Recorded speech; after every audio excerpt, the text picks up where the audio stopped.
This morning on Today's Money, how to get the best return on your home renovations. Yesterday, we introduced you to the Kelman family who spent $40,000 on their kitchen renovation. But how can you get the biggest bang for your buck when it comes time to sell your house?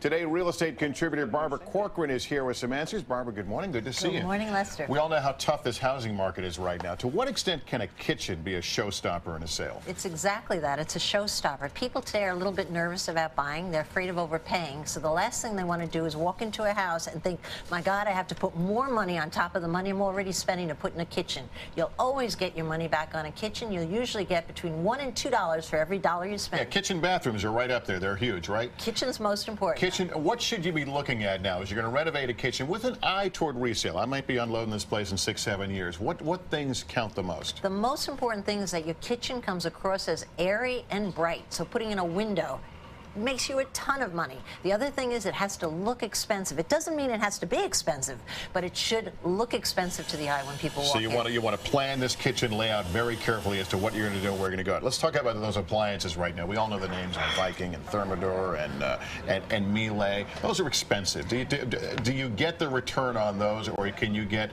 other models that kind of look shiny and stainless steel? Well, only recently are there really good knockoffs of all the premium brands, but the fact of the matter is if you put that money into a premium brand, you will get that money back because it says status, it says expensive, and people feel confirmed that they've bought a quality home if they see a status name on one of your appliances. Right. The other issue, of course, is sometimes a kitchen can be dated. We all remember Harvest Gold and Avocado Green. They look good at the time. And at the time, they look good. And so you have to obviously keep that in mind, too. Things like backsplashes, are those important, and should they be more neutral? Backsplashes should be neutral. Backsplashes don't have to be expensive, but countertops should be expensive. But the biggest expense often in a kitchen renovation is the cabinetry, and most people rip out old cabinets, which is crazy. And it's very expensive. Very I've priced new cabinets. It's over the top. But what you can do just as well is you could take off the fronts, refinish the fronts, or replace the fronts with something modern looking. But if you have full wooden cabinet boxes that can be moved, you can save 30 to 40% on your kitchen cabinetry costs if you leave the boxes or simply move them and simply resurface the front. The new buyer walks in and says, hey, they look like new cabinets. And finally, we've got a lot of people who will see the segment think they might be a job that they can handle on their own. Oh, of course. You might be able to strip down that cabinet on your own. Yeah, there are certain things you can do, like surface renovations, but I think before you even set foot in the kitchen that you're planning to renovate, you should ask yourself one question: am I a handyman?